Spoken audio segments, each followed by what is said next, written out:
Metal Deck de Acesco, el entrepiso que se adapta a todo tipo de estructura en una presentación de Al Oído.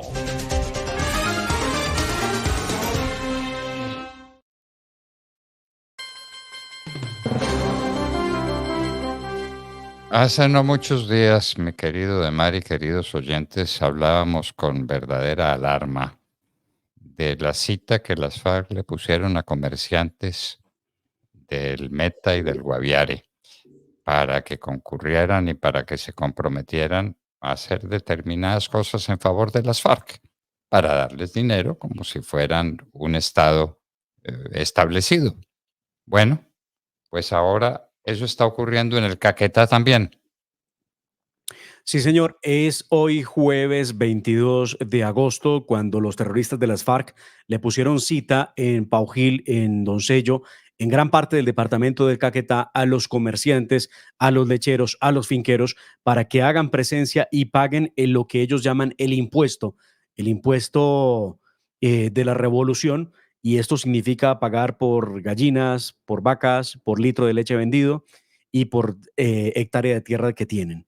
Eso es lo que está pasando hoy. Lo curioso es que, doctor Fernando, en el Caquetá la gente ha hecho el anuncio de que eso está ocurriendo y no hay una sola idea de despliegue militar o policial que le permita a los campesinos resguardarse de esta extorsión que tendrán ellos hoy de frente. Ya en el Guaviare había ocurrido, doctor Fernando, hace exactamente un mes, cuando los reunieron en el sur del departamento del Meta y les obligaron un día jueves, exactamente igual que está ocurriendo hoy en el Caquetá, a cerrar todo el comercio para poder desplazarse todo el comercio, que son cerca de 6.000 comerciantes, desplazarse todos hacia el sur del departamento del Meta para escuchar a los terroristas de las FARC el anuncio de qué debían vender, a quién se lo podían vender y a quién no.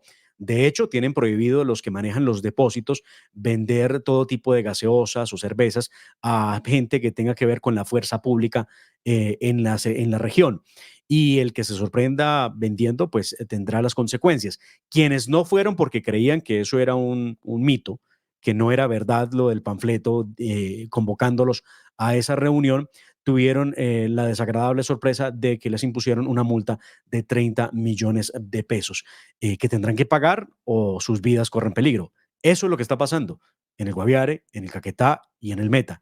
No por nada ha dicho la gobernadora del Meta, doctor Fernando, que los únicos que tienen derecho a hacer lo que les venga en gana son los guerrilleros, porque los ciudadanos viven acobardados, asustados, por supuesto, escondidos, evitando que les pase algo por cuenta de decir una sola palabra en contra de lo que están haciendo con ellos. Qué horror. En nuestra nota editorial decíamos que los indígenas hacen en Colombia lo que les da la gana y paran la carretera panamericana cuando quieran, vienen a pasear a Bogotá, nadie sabe financiados por quién, y ahora lo tenemos que decir de las FARC, que son las dueñas y señoras de vastos territorios del país, y el ciudadano de bien, el que trabaja, el agricultor, el comerciante, ese no tiene derecho a la protección del Estado. ¿Cómo le parece? Pues En vea manos usted, en manos de la guerrilla y en manos de los indígenas, ¿dónde vamos a parar? los indígenas, doctor Fernando, que le decía yo, no son cualquier factor social mínimo en Colombia, son importantes. Los indígenas en Colombia tienen 1.900.000 personas inscritas en el censo indígena y una cantidad de resguardos importantes en el país. Pero lo que llama la atención de este tema del poderío de los indígenas es que no lo ve uno que se traduzca en beneficios para ellos y sí para unos pocos líderes de esos grupos indígenas. En el mes de febrero, doctor Fernando, solicité a la Agencia de Tierras que nos contara cuántas hectáreas de tierra tienen los grupos indígenas en Colombia. Y se va a ir para atrás usted y toda la audiencia. Le voy a presentar en pantalla la respuesta. Si me ayuda, Quique, por favor, para que veamos la respuesta en pantalla. Lo que nos ha dicho el gobierno actual es esto. En respuesta a la solicitud se evidencia un total de 35.068.702 hectáreas con 310 metros cuadrados. Esa es, los indígenas hoy en Colombia, doctor Fernando, son dueños de 35 millones de hectáreas de tierra, dueños de 35 millones de hectáreas. En tanto, las comunidades negras en Colombia son dueñas de 5 millones de hectáreas de tierra. Y vaya usted, mire este otro problema. Actualmente se está tramitando en el Estado colombiano cerca de 1.131 solicitudes de formalización de territorios colectivos para los indígenas. Bueno, son dueños Pues dueños del país. del país, son dueños del país. ¿Cuántas hectáreas tiene toda la producción cafetera de Colombia? En todos los departamentos cafeteros de Colombia, desde la Sierra Nevada de Santa Marta hasta el departamento de Nariño, Ya le doy ese dato, le no doy ese llegan a dato. 1 millón de hectáreas. No llegan a 1 millón de hectáreas, son 974.000 hectáreas las que tiene la producción cafetera de Colombia. Muy bien, muy bien. 1 millón de hectáreas. Toda la producción cafetera. Y los indígenas son dueños, dice usted, de 35 millones de hectáreas. Sí, sí, sí, lo dice el Estado colombiano, doctor Fernando, ¿ah? Ahí en Pero, esa respuesta que le mostré. pero Y pobrecitos, hay y le doy que... otro dato, y le doy otro dato para que la gente no, hombre, no coma entero. Otro dato, el informe de CIMSI sobre, cultivos ilícitos en Colombia para el año 2022, que se reportó en el año 2023, indicaba que el 10% de la coca sembrada en el país está en los resguardos indígenas, el 10%. Y el 15% de la coca estaba en los territorios de las comunidades negras. De hecho, casi el 50% de la coca que se cultiva en Colombia está en las zonas de manejo especial, que son parques naturales, zonas de reserva natural, resguardos indígenas y comunidades negras. Ahí está la mayor cantidad de coca que tiene hoy sembrada Colombia. Qué horror, qué horror. Pero los indígenas necesitan coca para el mambeo. Entonces, Bueno, ¿y por qué? Claro, claro, claro. A mí me visitaron cuando yo era ministro unos indígenas y me dijeron es que necesitamos coca para el mambeo. Le dije, les doy toda la coca que necesiten. ¿Cuánto necesitan para el mambeo? Y era una cifra tan ridícula que les dio pena y se despidieron y se fueron, porque daba vergüenza. Lo que necesitan para el mambeo es nada, nada. Y son dueños de 35 millones de hectáreas. 35 veces la producción cafetera de todo el país, de toda la ladera andina colombiana, desde la Sierra Nevada hasta el departamento de Nariño. y no es justo que digan, porque algunos defensores de esta cantidad de hectáreas en poder de los indígenas, que además, doctor Fernando, usted los ve, por ejemplo, en Bogotá. Bueno, ahora están porque llegaron ya 4.000 a Bogotá, pero los que han estado, por ejemplo, ubicados en el Parque Nacional, buscando territorio porque no lo tienen, entonces los jefes de esas comunidades indígenas, ¿qué hicieron o qué han hecho con esas 35 millones de hectáreas? ¿Qué hicieron? Porque no es posible que entonces digan que no tienen hectáreas, no tienen tierra y cada gobierno les está entregando una cantidad importante de hectáreas. Y dicen también, no, es que son hectáreas que son difícilmente cultivables. No es cierto, no es cierto. Revisen. De hecho, el departamento del Cauca prácticamente le pertenece a la comunidad indígena. Prácticamente. Ya los que ellos llaman blancos, que además no son blancos, son una porción muy pequeña de lo que es la sociedad caucana. Todo esto está pasando, doctor Fernando, en momentos en que la Minga llega a Bogotá. 4.000 indígenas ya han llegado a Bogotá desde el día de ayer, generaron el bloqueo, generaron el problema de tránsito.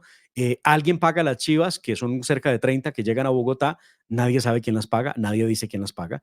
Les tienen que poner baños, les tienen que dar alimentación, suponemos que el gobierno lo hará como lo ha hecho antes, y ellos dicen que vienen a hablar directamente con Gustavo Petro. No sabemos si Gustavo Petro, supondría uno que sí, les abrirá el espacio en su agenda para recibirlos en Casa de Nariño y hablar con ellos porque dicen que tienen unas demandas que no han sido satisfechas por el gobierno. Y mientras llegan a Bogotá, llevamos prácticamente 4 o 5 días con la vía panamericana cerrada por cuenta de unos bloqueos violentísimos de unos sujetos de estos encapuchados que han prendido fuego a unas volquetas, regaron un material. De hecho, en otro tramo de la Panamericana instalaron una motobomba algunos sujetos, no sabemos quiénes fueron, evidentemente unos terroristas, que pusieron estas imágenes, gracias, Quique, imágenes de la volqueta, de una de las volquetas, porque además fueron varias, las que incineraron, ahí ustedes ven cómo les prenden fuego, y cómo regaron todo el material que llevaba la volqueta sobre la vía panamericana, afectando y causando pérdidas en el sector de alimentos al día de cerca de 5.000 millones de pesos al día. en esta vía que comunica Popayán con Cali. Entre tanto, pues mientras estos hacen eso, los otros llegan a Bogotá a hablar con Gustavo Petro. Algunos decían que venían a protestar, pero no vienen a hablar.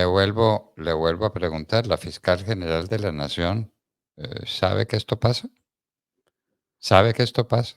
¿Conoce de estos delitos que son perseguibles de oficio, que es su obligación perseguirlos y castigarlos? ¿No?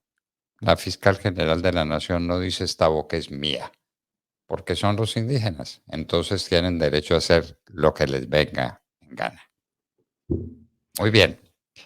¿Qué nos va a pasar con el gas natural? Pues aquí Ojo, hay unas contradicciones, doctor Fernando, que solo pasan en el gobierno de Gustavo Petro, ¿no? sí, Porque una cosa dice el ministro de Minas, el reemplazo de Irene Vélez, que yo pensé sinceramente que salía del ministerio, pero entre más activista, hasta irracional, mucho más reforzada su trabajo al frente del gobierno de Gustavo Petro. El ministro de Minas dice que no tiene por qué haber aumentos en el precio del gas. Yo no sé qué matemáticas ve él o cómo las calcula, aunque es un tema de absoluta lógica. Dice él que no tiene por qué subir el gas. Pero sí ha dicho Ricardo Roa que obviamente tiene que subir 2 o 3 veces el recibo del gas. Significa que una persona, doctor Fernando, en estrato 1 o estrato 2, que está pagando entre 7,000 y 10,000 pesos, pues va a pagar 20,000 o 30,000 pesos por el mes de gas natural en su casa. Eso es lo que está haciendo el gobierno del cambio. Es imposible echar un reversazo a las ideas de Gustavo Petro, que él se para firme frente a eso con su ministro y dice, no, es que aquí no tenemos por qué cobrarle más a la gente. Pero si Ricardo Roa, que es el que medianamente entiende lo que está haciendo, ha dicho, sí, tenemos que importarlo desde Texas y eso tiene un costo que tendremos que pagar los colombianos. claro, claro. Ahí están los colombianos que paguen las gracias que hacen algunos y algunos muy torpes, como el gobierno nacional que prohíbe las exportaciones de carbón a Israel, como nos lo dijo el doctor Amílcar Acosta, con daño para Colombia y sin ningún perjuicio para Israel. Israel lleva el carbón de cualquier otra parte, es un carbón térmico, no tiene problema ninguno, lo consigue donde quiera, inclusive en los propios Estados Unidos, le venden el carbón y asunto concluido. Y en Colombia, el departamento más pobre del país, La Guajira, pierde 10,000 empleos. ¿Cómo le parece?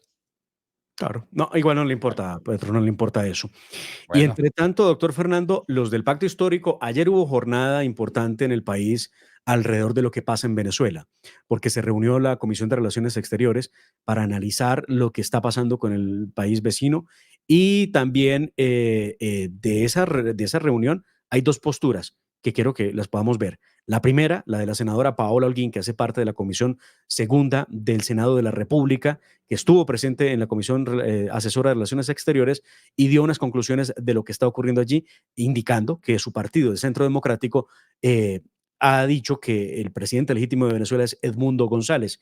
Y quiero que después veamos a una de las integrantes del Pacto Histórico, que también estuvo en esa reunión, dando su propia visión de lo que pasó en Venezuela. Vamos primero con la senadora Paola Holguín.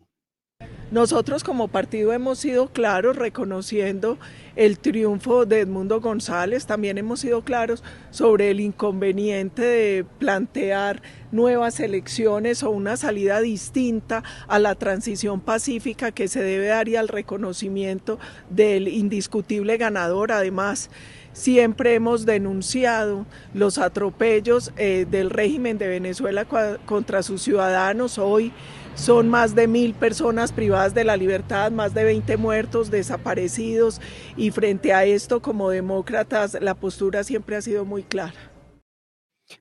Ahora escuche usted lo que dice Gloria Flores, que es hoy la presidenta del Pacto Histórico y, por supuesto, senadora de Gustavo Petro en el Congreso.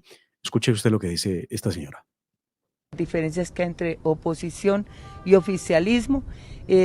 Hicimos también un reconocimiento junto con el presidente Samper al sistema electoral venezolano, que es un sistema bastante robusto y garantista, y yo creo que hay que esperar que se resuelvan también, se dé hasta el 28, que es el plazo que tiene la ley electoral venezolana y el Consejo Nacional Electoral para que se entreguen todos los resultados. Siempre la conversación y el diálogo es el camino, y como congresistas también.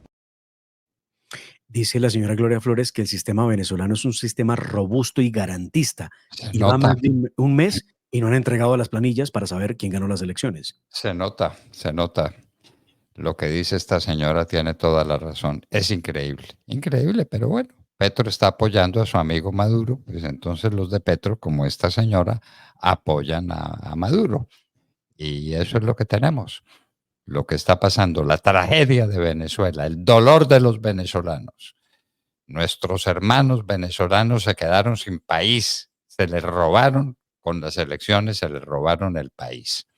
Y nadie interviene y a nadie le importa. Y los Estados Unidos dan declaraciones y la Unión Europea da declaraciones y de declaraciones no pasan. Maduro sigue haciendo lo que le da la gana en Venezuela. Qué horror. Y la gran pregunta es, en Colombia, ¿qué va a pasar con el proceso de expedición de pasaportes? Y la respuesta es más complicada que la misma pregunta, doctor Fernando. Aquí nadie sabe nada. Y solamente echan cuento, como dicen los costeños, echan cuento de que esto no va a tener problema, de que esto ya tiene solución. Escuche lo que dijo ayer Luis Gilberto Murillo, el canciller de la República, refiriéndose al problema de los pasaportes en Colombia. Pero siempre nosotros, o sea, las citas operan normalmente, sin embargo, se han presentado denuncias sobre dificultades en el agendamiento de citas. Por eso vamos a cambiar el sistema de citas, porque está asociado a un software que es bastante anticuado, la verdad. Y eso también se presta para que puedan en algún momento aprovecharse de él. Y hemos hecho algunas denuncias del caso, se han hecho investigaciones, incluso en algunos casos se han detectado y se han judicializado personas, pero el apoyo de la Procuraduría siempre ayuda para poder evitar que esto se presente. Pero de fondo, a partir del 3 de octubre vamos a tener un nuevo sistema de agendamiento de citas. ¿Algún detalle especial? ¿No le parece cómico lo que este señor dice? Que están evitando con la ayuda de la Procuraduría que esto se presente. Todo el mundo sabe que o paga al intermediario o no tiene cita Claro. en la Cancillería. Así de sencillo. Y esto no es nuevo. Él lo dice como si fuera una cosa que acabó de ocurrir. No, doctor Fernando, el tema de los tramitadores o de los pagos que hay que hacer para poder sacar la cita en Cancillería para el pasaporte viene de hace por lo menos 2 años. De hecho, al final del gobierno Duque había muchas dificultades, filas largas de la gente buscando sacar su pasaporte, entre otras cosas porque tenía miedo a la llegada de Gustavo Petro, que le tengo el dato y creo que este dato no se lo he dado. Desde que Gustavo Petro es presidente de Colombia, han salido del país y no han regresado 1.600.000 personas. 1.600.000 colombianos han salido del país desde el 7 de agosto a la fecha. 1.600.000 personas. ¿Cómo le parece, pues? De Venezuela han salido 8 millones de personas, de Colombia han salido 1.600.000 personas y no han regresado. Nos están arrebatando el país, nos están robando el país. Los indígenas, las FARC, el gobierno nacional, nos está robando el país, nos están robando el país entre todos. Y le prometo para mañana, para los oyentes, y que muchos de ellos son empresarios, doctor Fernando, les voy a hablar punto a punto de lo que trae la reforma laboral que está ya en segundo debate en el Congreso de la República. Reforma laboral que está hecha a la medida del año 1900. Y dice Gustavo Petro que es una reforma laboral progresista, que es de lo más avanzado que puede haber en temas laborales en el mundo. ¿Cómo le parece? No, es que es absurdo. Es Aquí van a que, acabar con todas las MIPYMES. Desaparecen, doctor Fernando. claro, Desaparecen. claro. Nadie tiene la capacidad de sostener un sistema laboral donde al empleado, con el cuento de que le van a reforzar la estabilidad laboral, lo convierten en un problema en cambio de ser un beneficio para poder producir en este país y acaban con toda la movilidad laboral que existía. Es que es traída de los cabellos.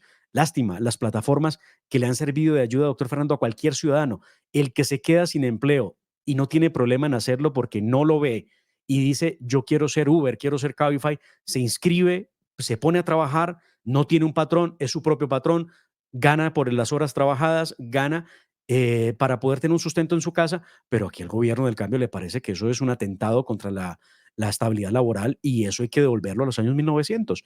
Nadie puede tener más de 2 contratos porque eso ya es un problema para el gobierno actual. En las naciones desarrolladas y ricas, en los Estados Unidos, por ejemplo, un empresario no puede tener más un trabajador por cualquier razón y le dice mañana no venga. Y mañana no viene y se acabó. Y se acabó. Y por eso se generan los empleos que se generan en Colombia, en los Estados Unidos. A propósito, hay una situación muy delicada con los empleos en los Estados Unidos. Una situación que hace temer por una recesión en los Estados Unidos que podría ser una recesión mundial. Mañana hablaremos del tema, si les parece. Sí, señor. Muy bien. Y así nos despedimos de ustedes hasta mañana viernes, ¿no? Estamos a jueves, está acabando ya esta semana corta por cuenta de la Asunción de la Virgen, que no fue el 15 de agosto como corresponde, sino que fue el lunes pasado por orden de la ley Emiliani. Y así nos despedimos de ustedes hasta mañana a las 6 en punto de la mañana, cuando estaremos de regreso, Dios mediante. La familia Ramírez duerme tranquila porque su techo está bien hecho. Bien hecho como las cubiertas Asesco. Por su doble capa protectora, son ultra resistentes a la corrosión y al paso del tiempo. Para que tu techo quede bien hecho, exige calidad Asesco. www.lahoradelaverdad.com.co. Escúchenos desde cualquier parte del mundo a través de nuestra página de internet. Opinión, deportes, cultura y entrevistas. Visítenos y participe. www.lahoradelaverdad.com.co. Pase la voz.